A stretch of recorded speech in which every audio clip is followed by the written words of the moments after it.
Dobry wieczór Państwu. To jest fragment wybrany na prędce, bo takich fragmentów z Rzeczy o wolności słowa można wybrać bardzo dużo, ale ponieważ jest to występ improwizowany, to tutaj pan Henryk Woźniakowski mi smartfona. Pierwszy raz w życiu będę czytała smartfona. Najmniej, bo znaną rzeczą lub znaną najbłędniej bywa słowo. Nauk je codzienny podrzędni i rozlewa jak wodę, tak, że nie ma chwili na globie, w której nic by ludzie nie mówili. A jako w gospodarskich zaprzętach bez końca nieustanniej się wody używa niż słońca, tak i słowo brzmi ciągle i ciągle jest w ruchu, bardziej niż światłość jego promieniąca w duchu. I gdy wciąż wszyscy mówią, mało kto się spyta, jaki też jest cel słowa. Jak słowo się czyta w sobie samym.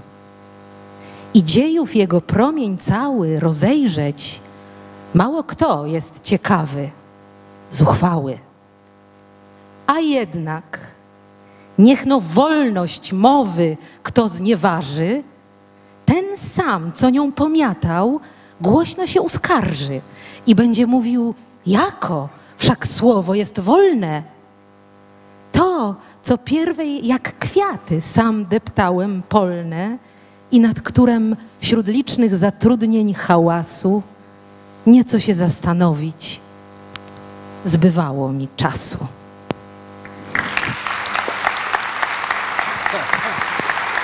Bardzo dziękujemy. Dorota Segda. I od razu pan profesor na to wchodzi. Wszystko pięknie zgrane.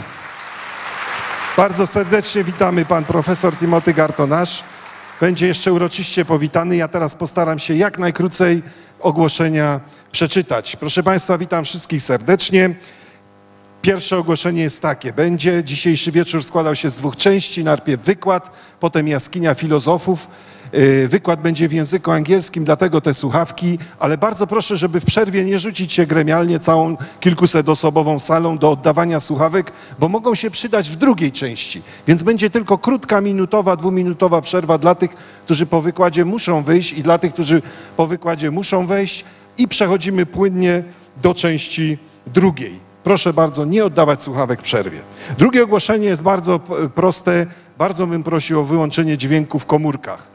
On na takich dużych salach nie przeszkadza aż tak bardzo, ale jednak jest elegancko, żeby nam tutaj jakieś melodie, nawet skądinąd znanych kompozytorów, nie przeszkadzały. Po trzecie, proszę państwa, pytania będzie można zadawać na kartkach. Kartki będą rozdawane właśnie w tej króciutkiej przerwie i wtedy też zbierane podczas trwania jaskini. Trafiać będą do mnie, ode mnie do Dominiki Kozłowskiej. No i coś wybierzemy. Oczywiście być może nie uda się zadać wszystkich pytań, ale w ten sposób jakoś tym ruchem będziemy regulować. Także bardzo proszę, jeśli coś wam przyjdzie do głowy również w czasie wykładu, to już sobie tam gdzieś zanotować i taką kartkę można też podać. Czwarte ogłoszenie. Po jaskini filozofów pan profesor będzie podpisywał książkę Wolne Słowo, także zachęcam, żeby z tego skorzystać, z tej okazji. Będzie to tutaj przy stoliku na scenie. Zorganizujemy ruch odpowiedni. Bardzo się cieszę, że jest taka możliwość. Proszę państwa, krótko powiem. Kto organizuje Dni Tischnerowskie? Społeczny Instytut Wydawniczy Znak razem z Fundacją Kultury Chrześcijańskiej Znak. To są główni organizatorzy tegorocznych dni we współpracy z Uniwersytetem Jagiellońskim, na terenie którego jesteśmy, we współpracy z Akademią Sztuk Teatralnych, której znakomitą panią rektor przed chwilą zobaczyliście i posłuchaliście, i z Instytutem Myśli Józefa Tischnera oraz Uniwersytetem Papieskim Jana Pawła II. Współorganizatorami są miasto Kraków, Krakowskie Biuro Festiwalowe, Fundacja Kraków Miasto Literatury, Ergo Hestia i Akademia Górniczo-Hutnicza. Naszymi partnerami są Wyższa Szkoła Europejska, Stowarzyszenie Drogami Tischnera, Tygodnik Powszechny i kawiarnia De Revolutionibus. Taka kawiarnia, w której się książki też sprzedaje. I wreszcie, proszę państwa, nasi patroni medialni, bardzo im dziękujemy, że są wiernymi patronami Radio Kraków, Telewizja Kultura, Gazeta Wyborcza oraz miesięcznik Znak. A teraz oddaję głos Henrykowi Woźniakowskiemu, który Państwa jeszcze przywita tak bardziej oficjalnie i zapowie naszego gościa. Dobry wieczór Państwu. To już będą bardzo krótkie powitania. Dziękuję jak zawsze współorganizatorowi Dni Tischnerowskich, którym jest Uniwersytet Jagielloński, za udostępnienie tej wspaniałej sali, panu rektorowi Wojciechowi Nowakowi i pani prorektor Dorocie Malec. To jest przywilej zawsze w tej sali się znaleźć, a zwłaszcza przywilejem jest wysłuchać w tej sali wykładu Timothy'ego Gartona Asha, autora w Polsce dobrze znanego, autora wielu książek, z których część znaczna została w Polsce wydana. Ja Państwu przypomnę te książki, które były wydane w Polsce. To Historia na gorąco, eseje i reportaże z Europy lat 90., Wolny świat, dlaczego kryzys Zachodu jest szansą naszych czasów, Teczka, Historia osobista, no i wreszcie Wolne słowo, 10 zasad dla wolnego świata. Wcześniej zostały wydane książki takie jak Pomimo i wbrew, eseje o Europie Środkowej, Wiosna obywateli, Rewolucja 1989 roku, Polska rewolucja Solidarność i książka o Niemczech, Niemieckość, NRD. To jest znaczna część dorobku pana profesora, która została wydana u nas. Profesor Timothy Garton Ash jest profesorem zarówno w Oksfordzie, w St. Anthony College, jak i w Stanfordzie. Jak Państwo już słyszą z tej listy tytułów, koncentruje się na historii najnowszej, na historii współczesnej. Określa tę swoją pracę mianem historii teraźniejszości. Gdzieś w ostatniej swojej książce, we wstępie do ostatniej swojej książki powiada, że problemem historyka teraźniejszości, który pędzi za tą kobyłą historii, jest to, żeby nie dać sobie wybić zębów przez wierzganie tej kobyły historii. Jakoś szczęśliwie profesor aż unika tego przykrego incydentu. Jest laureatem niezliczonej ilości nagród i niezliczoną ilość orderów dźwigałby na swojej piersi, gdyby skromność nie sprawiła, że pozostawił je wszystkie w domu. Ja tylko wspomnę, że ma polski order zasługi. Spośród nagród wspomnę ostatnią i nie wiem, czy najznaczniejszą, ale jedną ze znaczniejszych, to znaczy Nagrodę Karola Wielkiego, którą dzieli między innymi z takimi polskimi laureatami jak Jan Paweł II czy Bronisław Geremek. No a także nie polskimi, ale uniwersalnymi, jak na przykład papież Franciszek, który również jest laureatem nagrody chyba rok wcześniej niż profesor Timothy Garton Ash ją otrzymał. Ostatnia książka, Wolne słowo, podejmuje temat, który jest żywy zawsze, ale teraz chyba szczególnie i żywy jest i ważny wszędzie, ale w Polsce w dzisiejszych czasach też ponownie szczególnie, z czego niekoniecznie musimy się cieszyć, ale co jednak daje nam możliwość intelektualnego zgłębienia i analizy tego zagadnienia, co zawsze się przydaje. Oddaję głos profesorowi Timothy'emu Gartonowi Ashowi. Proszę Cię bardzo, Tim.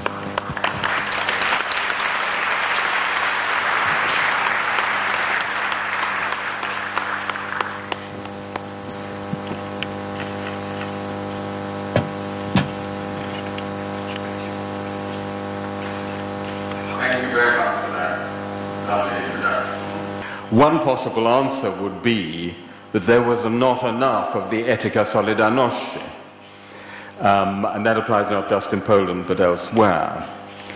But it's very interesting going back to read the book to find that it's also a book about free speech, which was of course a great theme at the time. So there's a section of the book which is headed Przeciwnik, and it begins thus, and this I will read in Polish. Zgoda z własnym sumieniem jest szczególnie trudna przy spotkaniu z przeciwnikiem? Komu w takich przypadkach nie marzy się odwołanie do przemocy? Kto nie pragnie posłużyć się strachem jako narzędziem perswazji? A jednak nie o to chodzi. That's how it begins, przeciwnik. And I think Tischner was himself a marvelous example of the practice of free speech. Because one of my fundamental arguments in the book is that there are actually two fundamental questions about the freedom of speech. The first is, and this will be difficult for the interpreter, but I'm sure he'll succeed. The first is, how free should speech be? The second is, how should free speech be?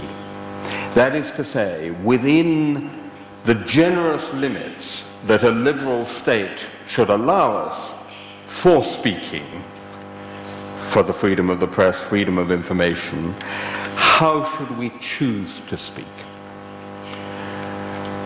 And Father Tischner was a great example of that. That is to say, he always said what he thought, he always sought the truth and spoke the truth, but he managed to do it with what I call, in what is a key formulation of my book, and I hope it's appearing in front of you on the screen, with robust civility. That's to say, there's no subject, however difficult, that you avoid, but you speak about even the most difficult subjects in ways which don't alienate the other person, which don't lead people to come to blows. And he did all of that with a tremendous human warmth and an imaginative sympathy for even people he profoundly disagreed with. So I think he was a model of the answer to the second of my questions, how should free speech be? Now, what I'm going to do this evening comes in two parts. The first is a general presentation of the argument of my book. The second part is the question of how we apply it to Poland. Because as Pan President Henryk Wojciechowski said, I'm afraid it's very relevant to Poland too. So let me start with the more general part of what I have to say. Since we're talking in a period of the interactive, let me ask, if I may, by asking you a question. Let me start by asking you a question, or first of all, two questions. First of all, is there anyone here who is against free speech? Please be brave and put up your hand. Anyone who is against free speech? I don't. Is there one? One brave hand over there. Congratulations on your courage. The one person among 850 who's against free speech. Normally, I have to say, there's about one person who puts up their hand. Very often in the West, it's a Chinese student. Now, my second question. Is there anyone in this room who does not have, I repeat, does not have something looking like that, a mobile phone, in your pocket, in your handbag, or if you've left it behind at home? Please put up your hands if you don't. Right, well, there we have a few more hands stubbornly holding out against the smartphone, but most of us do. That's our subject today. John Stuart Mill meets the smartphone. In other words, we have a set of old principles which in many ways, in fundamentals, have not changed for centuries, some of them since they were invented in ancient Greece. But at the same time, we have completely new circumstances, a completely transformed world. I try and summarize the most basic arguments for freedom of speech, freedom of expression, in an acronym which in English is STGD, standing for self, truth, government, and diversity. I think these are the four fundamental arguments for the freedom of speech. Self, how can we be ourselves? How can we indeed know ourselves unless we use that gift which distinguishes us from all other animals, the gift of speech, and express ourselves? Truth, the classic argument of John Milton and John Stuart Mill, we need freedom of speech to seek the truth, and so far as possible to find it and to express it. Good government, the argument that goes from ancient Athens to the modern United States of America. How can we govern ourselves well unless we meet in the agora and hear all the available evidence, all the arguments for and against a particular policy, and then, having informed ourselves, make a decision about which way to go? And last but not least, diversity. How do we live in increasingly diverse, multicultural, multi-religious, multi-ethnic societies unless we can understand, as the Americans put it, where the other person is coming from? A key leitmotif running through my book is Nina Simone's wonderful song, I recommend to all of you, written at the time when the southern states of the United States were still segregated. She was, of course, African American. I wish I could know how it feels to be free. And in that song she has a key line which is, I wish you could know what it means to be me. And that perfectly summarizes the reason we need free speech, to live with diversity. How can we know what it means to be a Christian, or a Muslim, or a socialist, or a lesbian, or whatever it may be, unless we can express ourselves? I wish you could know what it means to be me, both I as a speaker and you as a listener. So those are the classic arguments for free speech. But the circumstances in which we exercise freedom of speech, which includes, of course, freedom of information, freedom of the press, freedom of information, are entirely new. Basically, ladies and gentlemen, as a result of mass migration and the internet, we are all becoming neighbors with everybody else. If you live in a city like London or New York, there are people from every country, religion, language, culture. If you don't meet them on the tube in London, you find them on the internet. We are physically and virtually becoming neighbors with everybody else. It's not the global village of Marshall McLuhan, it's a global city, what I call cosmopolis. Cosmopolis, the global city in which we are physically and virtually becoming neighbors. And that's an unprecedented situation. Now, some people ask, so is the internet a good thing or a bad thing? This question is completely meaningless. It's like asking, is a knife a good thing or a bad thing? You can use a knife to cut your bread or your meat, or you can use a knife to murder your neighbor. It has both potentials. Like most technologies, and the internet is exactly like that, it brings us extraordinary opportunities for free speech. Never before have we been able to speak directly to half of humankind through your smartphone. You can, if you like, tweet from this meeting your agreement or disagreement with what I'm saying, and you can, in theory, reach more than 3 billion people. But we're now seeing that the downside, the risks, the dangers, are arguably as great. Someone said that surveillance is the business model of the internet. I repeat, surveillance is the business model of the internet. What Google, Facebook, Amazon, and Apple know about you and me is beyond a Stasi general's wildest dream. The Ube would have loved to know the half of what Facebook and Google know about you.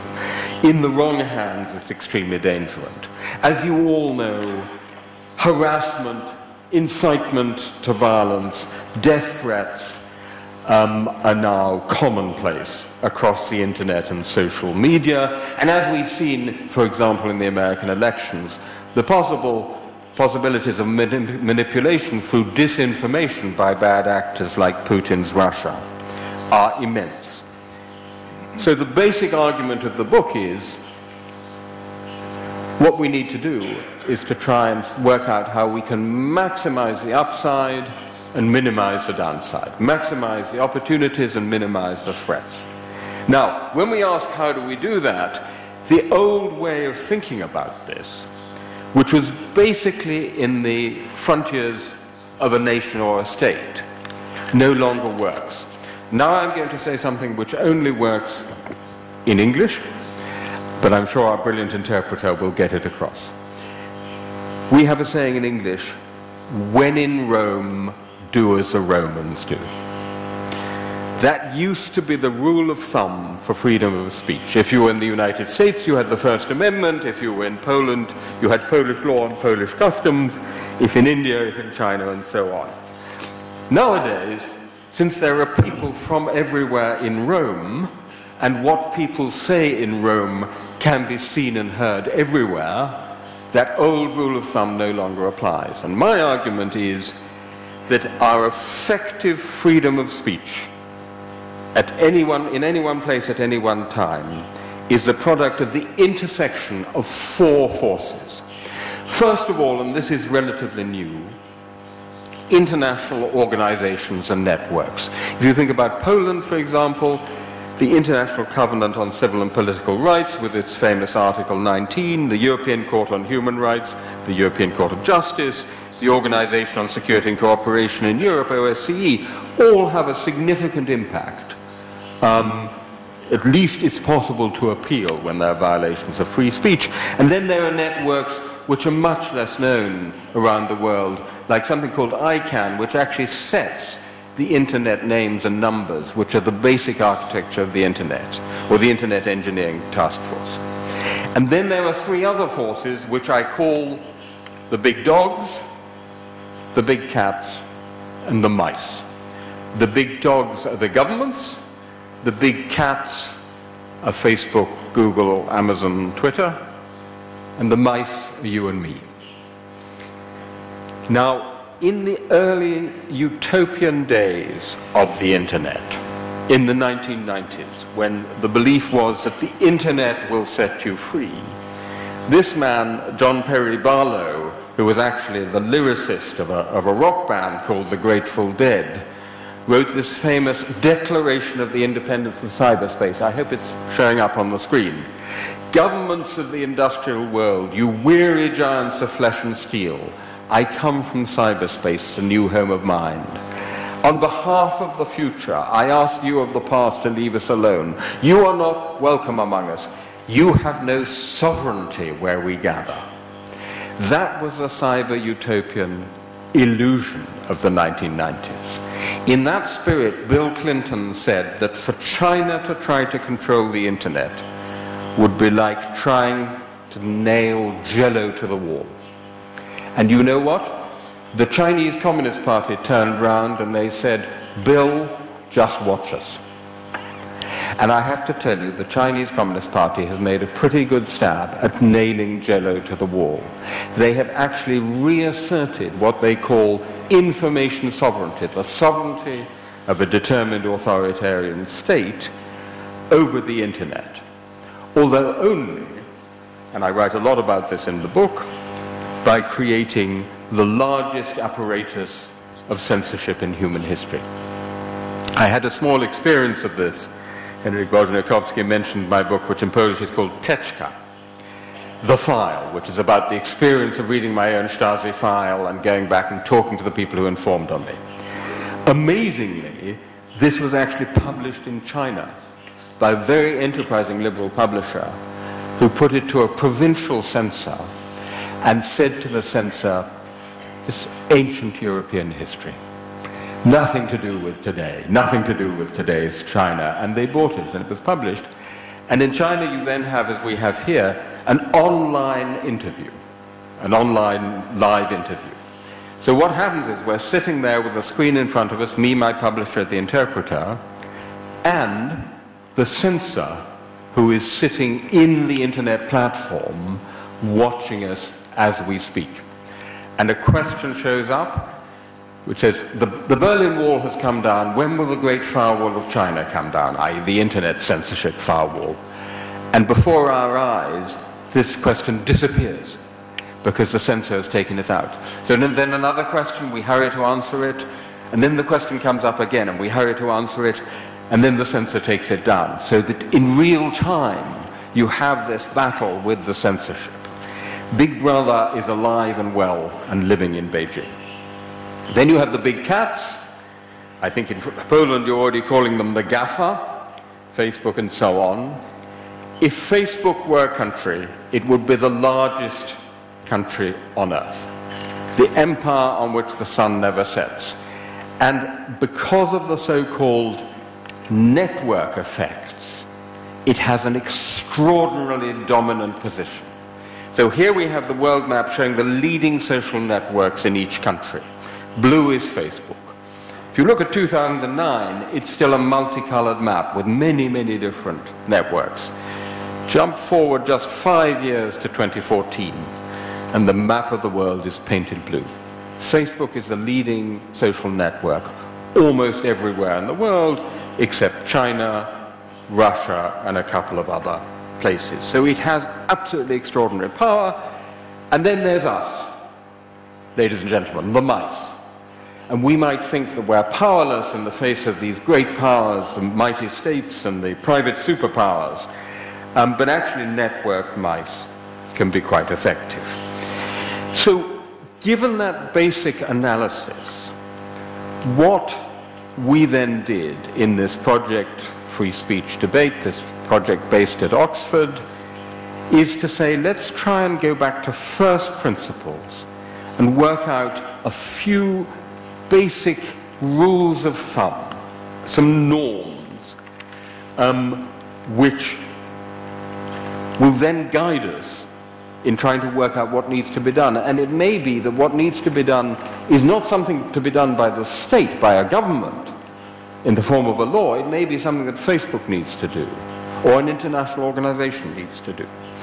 So these 10 principles, which are also the backbone of the book, they didn't just spring fully formed from the head of an Oxford professor. We started with about 20 principles. We discussed them with journalists, academics, theologians, activists, many others from around the world.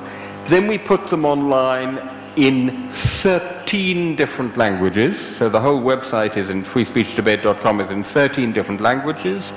And then we had years of transcultural debate. And I say transcultural, not intercultural, because it's an illusion to believe that there's such a thing as a dialogue among civilizations, because that nourishes a complete fallacy that anyone can speak for the whole of Christianity, or anyone can speak for the whole of Islam. Actually, the great divides are within cultures rather than between them.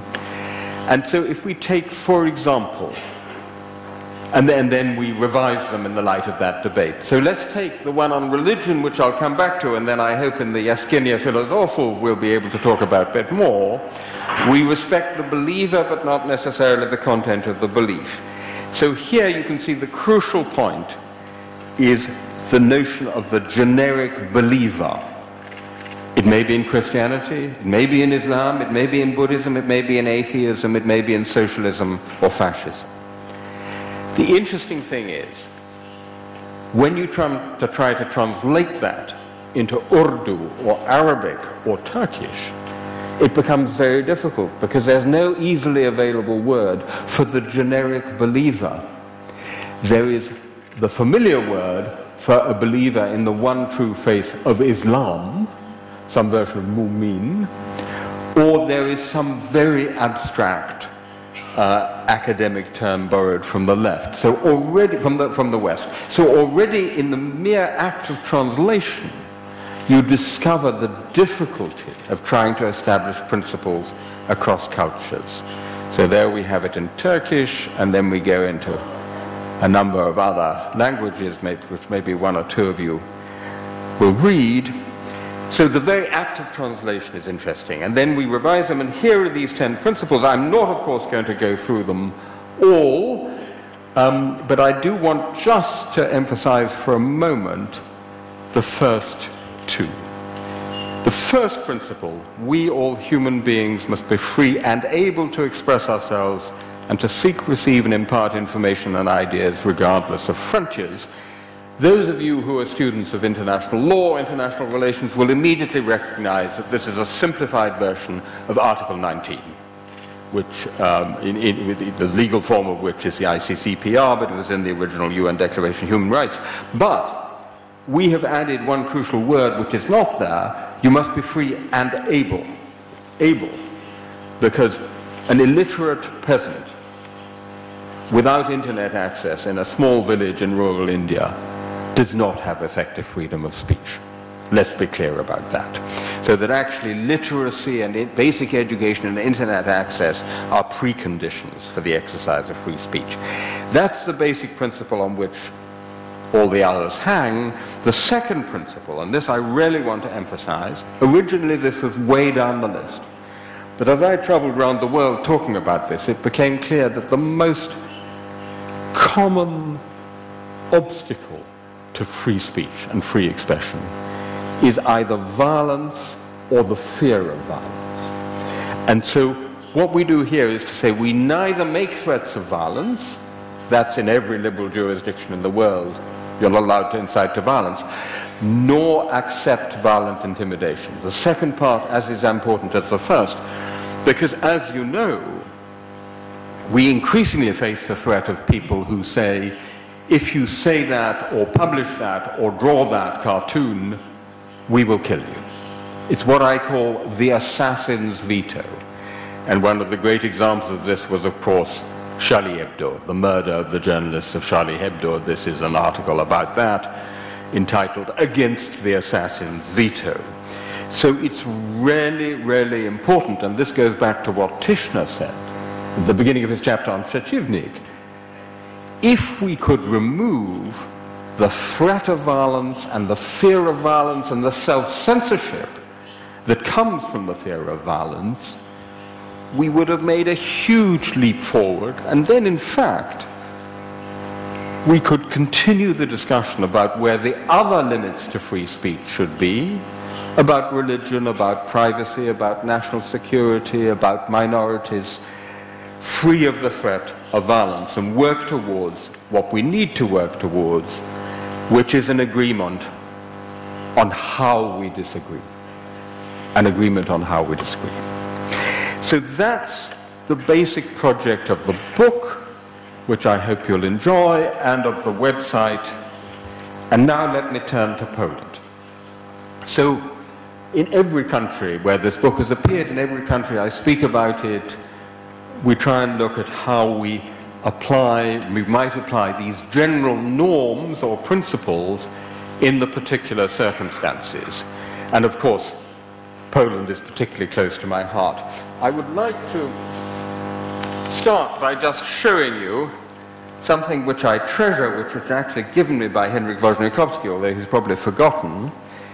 This is a census verdict from Krakow in April 1989, censoring an article of mine for the magazine Znak. The responsible author is one Jarosław Gowin. Does that name sound familiar? And it says that this is a judgment of the Urząd Kontroli Publikacji I Widowisk w Krakowie, Rynek Kleparski 4. You may remember that. And it cuts large parts of my article. This is a bit because my article talked about fragmenty o całkowitym bankrutstwie ideologii socjalizmu. And the article is cut od wyrazów nieudolno rządzących do wyrazów aparatu partyjnego. It hangs in a place of honor in the lavatory in our home in Oxford. Goodbye to all that. No more do we have the censorship. And of course, let me just remind you, for those of you who don't remember, that the moment of the removal of censorship, of recovery of freedom of speech, was the recovery of freedom altogether. Because these were regimes which lived by the big lie, Kłamstwo polityczne, as Tischner put it, they were logocracies, logokratia, the rule by the word, by the semantic occupation of the public sphere. And as soon as that semantic monopoly was broken, the regime's collapse was not far behind. I've always thought it's no accident that Václav Havel in the Velvet Revolution, which I was privileged to witness at first hand, spoke to the crowd on Václavsky Náměstí from the balcony of a newspaper called Svobodné slovo, Volné slovo. And that was truly symbolic. So we know about the importance of free speech in this part of Europe. We don't have the censorship anymore, we don't have the totalitarian state, but there are new threats to freedom of speech. And I would like, if I may, in the second part of what I have to say, leading on to our panel discussion, to spend a bit of time talking about what I see as 6 threats, not the only ones, but 6 important ones in Poland. The first is, and it's not the most important, certain restrictions by law. For example, the law on defamation is very broadly drawn and can be abused. There is also a very curious paragraph on, I translate it as, offending religious feelings. Now, in the index to my book, between Diogenes and Dostoevsky appears someone called Doda, właściwie Dorota Rabczewska. Some of you may know about her. There she is. Not many people in the West know about Doda, because Doda was convicted under this very, very curious clause in the Polish law, offending religious feelings, and my comment, and fined 5,000 zloty, which I'm sure was very painful for her. I think this verdict was totally ridiculous, and I say in the book that the idea that Polish Christians could seriously have been offended in their religious feelings by the idiotic, feather-headed remarks of Doda is itself offensive to the intelligence of Polish Christians. Interestingly, and this might be drawn to the attention of your current government, the only other country in Europe which has a law against offending religious feelings is Vladimir Putin's Russia, a clause introduced on the Polish model at the behest of the Orthodox Church. I think you do much better to amend it, although in current circumstances it may not be likely. More important, and this is my second point, are what we in English call memory laws, laws on historical memory. And I'd like to spend a few moments on this because I think it's a really important one, because many impeccable West European democracies have laws against Holocaust denial or genocide denial. And on the face of it, you might say, why not? It's sending an important message.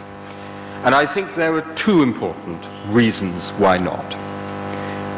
The first is that if you look across the world at the evidence for the efficacy of these laws, and you ask, where is there more Holocaust denial? The answer is, in countries like France and Austria, which have a law against Holocaust denial, there is much more of it than in countries like the United States of America, which don't. And actually, the free exchange of ideas among historians, above all, and journalists and filmmakers and ordinary citizens is much more effective in combating Holocaust denial than the mere existence of the law, which has the dangerous tendency of turning Holocaust deniers like David Irving, the historian, into soi-disant martyrs for free speech. It also has a chilling effect. Here is a story I tell in the book, which I think is really fascinating. This is a man called Marc-Antoine Diac, who was a French school teacher. And when he was teaching about the Holocaust, some of his kids told a really offensive, horrible joke about, you can see it on the screen, about Auschwitz. First of all, he tore them off a strip. And then the next day he came back and he said, listen, I want to talk to you about why you thought it was okay to tell such an awful joke. Do you know what they said? They said, sir, we can't possibly do that, because you'd have to report us to the head teacher, and then we'd be sent to court, because it's illegal. They knew that perfectly well. He said, I assure you it will not go beyond these four walls. You can talk freely. And then they talked about it for 45 minutes, and the kids told him that they thought that the Holocaust was unduly privileged against the sufferings of other people, and he explained to them a lot more about it. And at the end they said to him, we've understood why it was so really stupid to tell that ghastly joke, and we won't do it again. That for me is almost a parable of why it's more effective to talk about it than to try and ban it by law and impose, as it were, historical truth. The second reason why these laws are extremely dangerous is that it creates what I call the taboo ratchet. If a law on Holocaust denial, why not a law on Armenian genocide denial? And then along come the states of Eastern Europe, Central and Eastern Europe after 1989 and say, yes, but what about the Gulag? And what about the Ukrainian famine? And what about the crimes of communism? So those too are added to the list on the laws. And the list grows longer and longer, and then along comes the present Polish government, and you have the Ustawa o IPN-ie, which is a classic memory law. Well, I don't need to tell you, I hope, what's wrong with that law, but it is a product of the taboo ratchet that starts with memory laws. My view is very clear. From France's principles, we should not have any laws dictating what is or prescribing what is or is not the historical truth. That doesn't mean we do anything, we do nothing about it. Someone has distinguished between the coercive power of the state and the expressive power. My point is you should not use the coercive power of the state, the criminal law. But museums, monuments, education, days of memory, by all means, absolutely, that's very important. Some of you may notice I'm wearing this, I think in Polish it's called jonquil. So this is, some of you will know the story, that someone sent Marek Edelman every 19th of April, the day of the start of the Warsaw Getting Rising, a flower, and initially it was a jonquil. And so as a kind of action of collective memory, the Polin, the Polish Jewish community, produces this jonquil which opens up to show the Star of David. I think it's an extremely beautiful gesture. All of that is extremely valuable, is actually enhancing freedom of speech, but not, please, trying to legislate the historical truth. Now, this leads me on to the third area, which is the one I've already touched on, which is religion. And let me come back to our proposed principle, which I hope we'll discuss. We respect the believer, but not necessarily the content of the belief. Now, the distinction here is, and forgive the philosophical jargon, is between recognition respect and appraisal respect.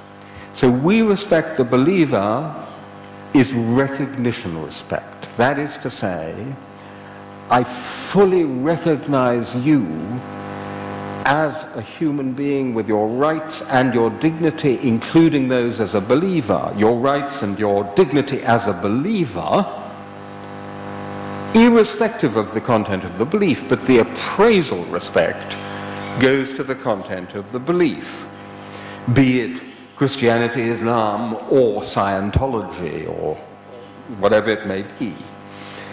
The necessity of this principle, because after all you might say, disrespect me, disrespect my belief, disrespect me. Many believers do say that. The necessity of this principle is if we live in Cosmopolis, where every single faith and belief system is represented. If you put together all the taboos of all the faiths and belief systems in the world, there'll be precious little left we can talk about. So it's actually essential to defend the Enlightenment, post-Enlightenment possibility of a critical engagement with the content of belief systems. But I come back to my point about the two questions.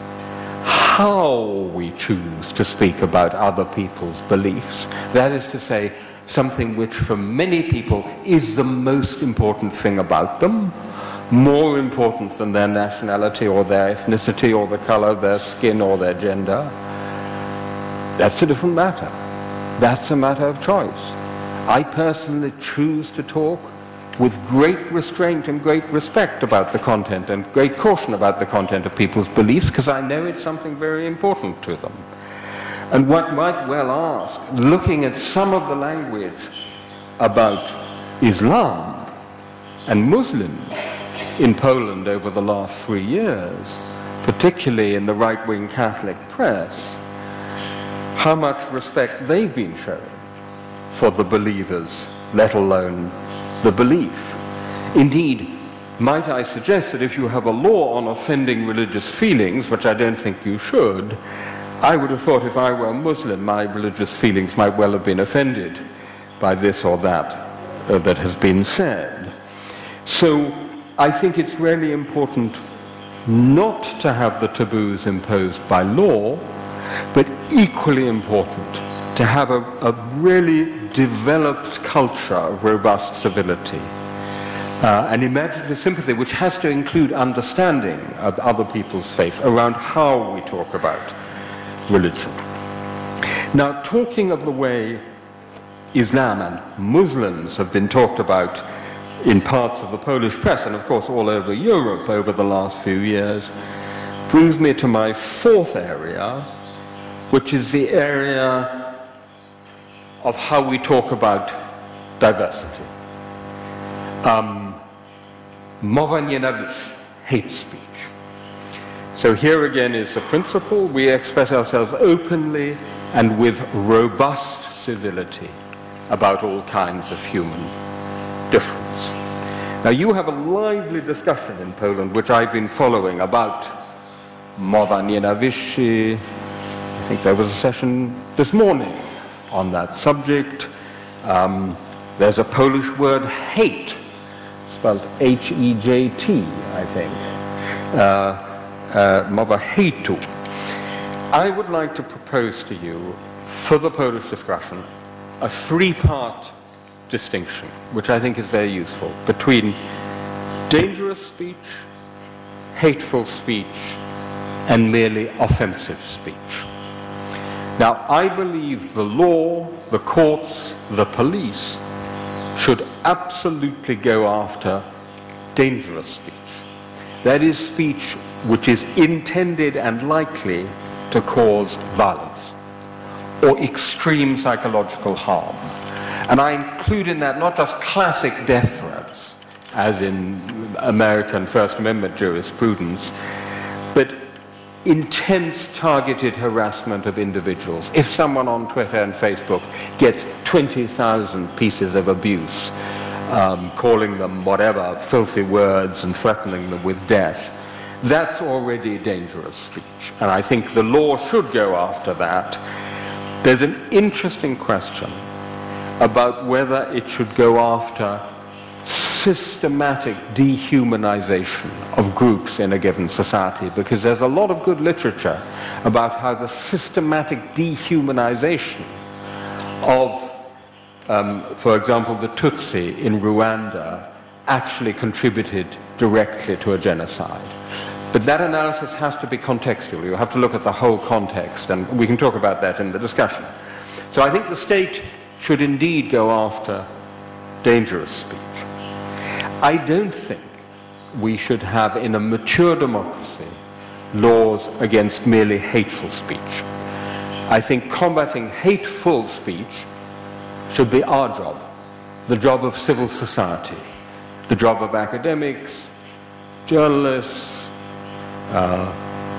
the clergy, actors, celebrities, ordinary citizens. And I say that for two reasons. One is a reason of principle, which is very strongly present in the First Amendment tradition in the United States, which is this. It's often very difficult to distinguish between hate speech and extreme political speech. Actually, a lot of what, say, far-right or far-left parties say, on some definitions would be hate speech, but it is actually political speech. And it's incredibly important for the reasons I gave at the beginning that we protect above all political speech. But the second reason is one of pure practicality. As a result of the internet, we have had an explosion of speech. We now have just oceans of hateful content online, much of it anonymous. I say in the book that the internet is the biggest sewer in human history. The state is simply not capable of checking and controlling all that ocean of speech, and it should concentrate on what is genuinely most dangerous. And then there is merely offensive speech. And here, I don't know if you have this problem so much in Poland, I hope we can talk about this, but we have a disease in West European societies, in Britain and the United States, which is what I call the liberum veto, which says, I'm offended. The purely subjective statement, I'm offended, which is held to be sufficient for taking a play off or disinviting a lecturer at Oxford University or whatever it might be. And I think we have to be very, very careful to draw the line between genuine harm and the merely subjective liberum veto of saying, I'm offended.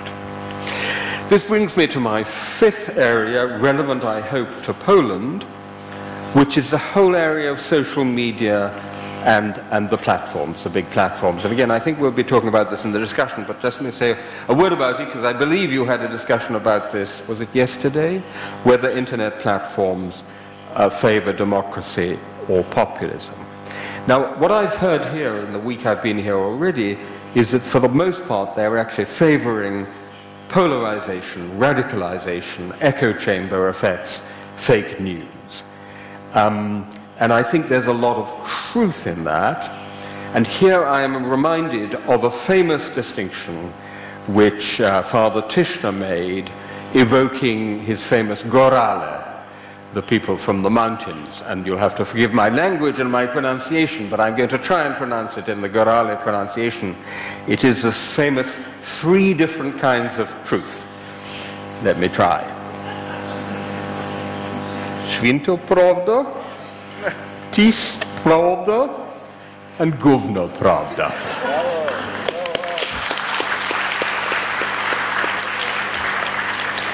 I'm working on my accent. Now, the second 2 of those categories are a brilliant description of what you find on the internet. There's a huge amount of tis pravda, that's to say of kind of half-truth, of highly partisan truth, which only gives you half the story, and there's a huge mountain of gówno pravda. I would, however, make a cautionary note. We've done quite a lot of research on this at Oxford, and the evidence is actually a bit more nuanced, which is that people who are themselves open-minded, who are roughly speaking in the center of the political spectrum, actually use the internet and social media to get more diverse information, to inform themselves well. I love it because I can read 25 newspapers every day, get different views and opinions. It's people who are already to some extent polarized, more at the extremes, where the echo chamber effect and the radicalization effect is really very strong. And that's the big problem. Now, of course, this begs the question, why are people already polarized at the extremes, or why do they remain at the center? But I wanted to make that distinction. But the other point to make, and I really would like to introduce this into the Polish debate, is that to some extent it's a Polish problem, or a French problem, or a British problem. But to some extent it's a problem of the big cats, of the private superpowers. Because the mechanisms that they have in place, the algorithms which select what you see or don't see on Facebook or other social media, actually favor the spread of misinformation and of extreme views and of partisan views and of hate speech. And we can demonstrate this with good research. Actually, misinformation is more likely to go viral than true information. Why? Because the algorithms, the automated systems for selecting information on Facebook privilege what they call engagement. That is to say, what keeps people excited, keeps people on the platform for longer time. That's what they want, because they want your eyeballs on Facebook so they can sell you to advertisers, because that's how they make their billions. Right? Engagement. And rather obviously, a story which says Pope Francis supports Donald Trump's candidature for president, or Hillary Clinton ate my cat, is more exciting than a story says the evidence is not quite clear on one side or the other. So the algorithms themselves privilege more extreme views and more fake news.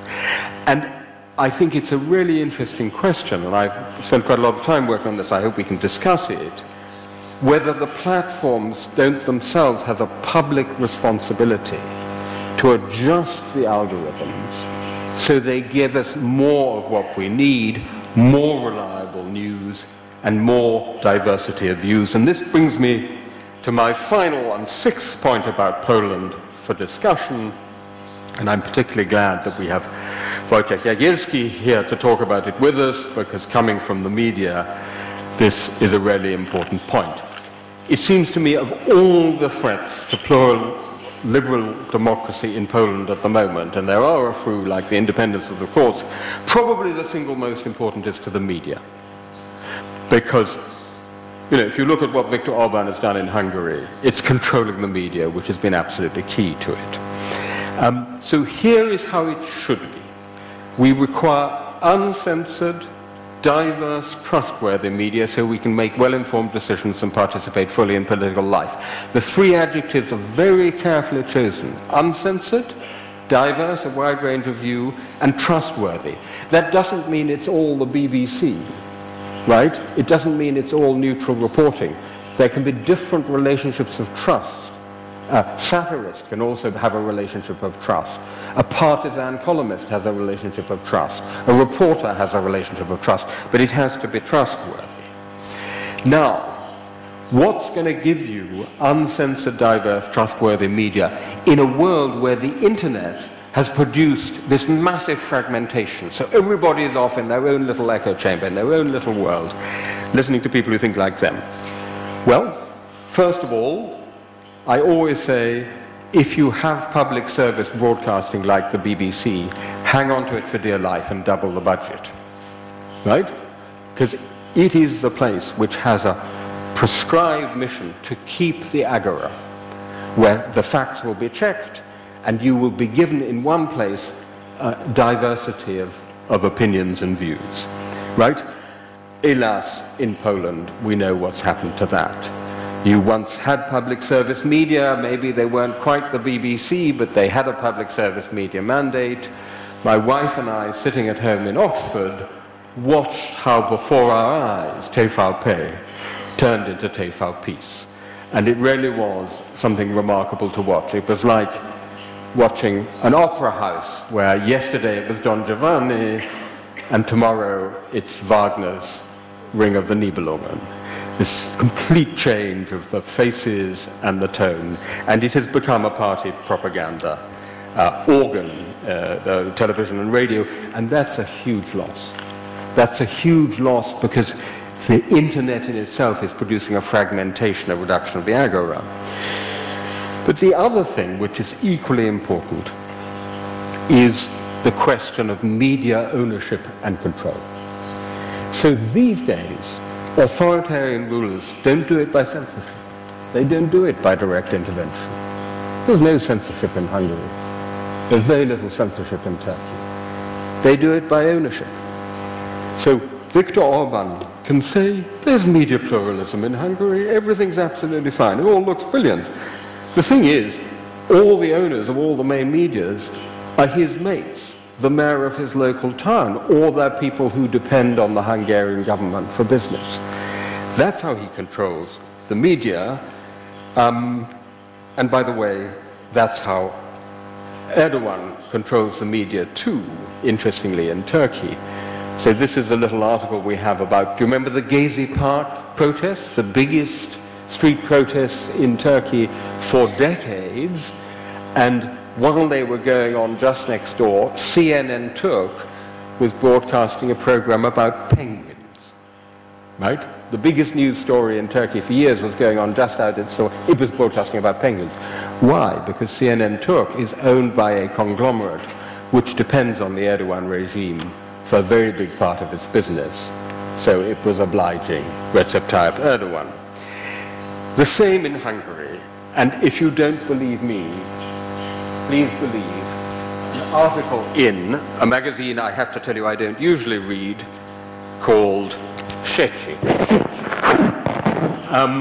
Because there's a fascinating article here about why Viktor Orban did so well in Hungary, and it describes very accurately the complete takeover of the media and how that was key. And then there's a commentary which says, Węgierska lekcja dla Polski, in which the author, Stanisław Janecki, spells out in fascinating fashion, expressis verbis, exactly what the lessons are that the Polish government should learn from how Viktor Orban has succeeded in Hungary for what should be done in Poland. Urbanizacja la Polonaise. And of course the media is crucial to it. And I have to say, and I hope we can talk about this, you know, at the moment you're holding out, media pluralism in Poland is holding out, but it looks to me from outside still a bit fragile. I mean, you know, there was a big fine on TVN, and then it was withdrawn. But would it have been drawn if the owner of TVN had been a large Polish concern? Question mark. You just had the good fortune that it was an American company that was the owner of TVN and that the United States actually intervened. But who knows? It's clearly a major priority for Urbanizacja la Polonaise to go after television and media. Agora, the holding company of Gazeta Wyborcza, just about holding out, defending itself. Fortunately, the internet comes to our aid. You have Onet, you have Okropress and others.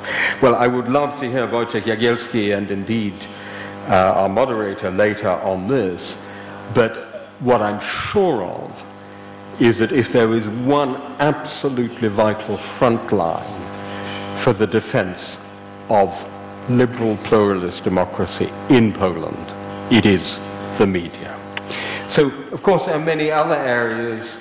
That's what I wanted to say, from proceeding from the general to the particular, about the struggle for free speech, which still goes on in Poland, where free speech is still under attack and where it's still part of the struggle to defend liberal pluralist democracy, which, by the way, is the only democracy there is.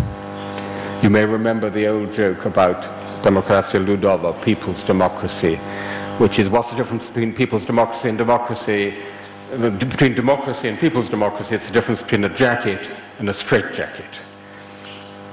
Well, the same is true of Viktor Orban's illiberal democracy. That's not democracy. I'm looking forward very much to the debate, to questions from the floor, but may I, in concluding, just go back for a moment to Father Tischner and Etyka Solidarności. Because, of course, free speech is also about language, rhetoric, poetry, the power of words to move us. And in that chapter, Przeciwnik, he has the most beautiful image, which many of you will know. I quote, Wiemy, że i lasy mają swych przeciwników. W jaki sposób las zwalcza przeciwnika? Las zwalcza przeciwnika w ten sposób, że rośnie, a więc tym bardziej staje się lasem. Solidarność sumień zwalcza przeciwnika, stając się tym bardziej sumieniem i tym bardziej solidarnością. Wszystko inne jest drugorzędne. With those beautiful words, I'd like to close and ask you to join me in the struggle to defend and cultivate that forest of free speech at home and abroad. Thank you very much.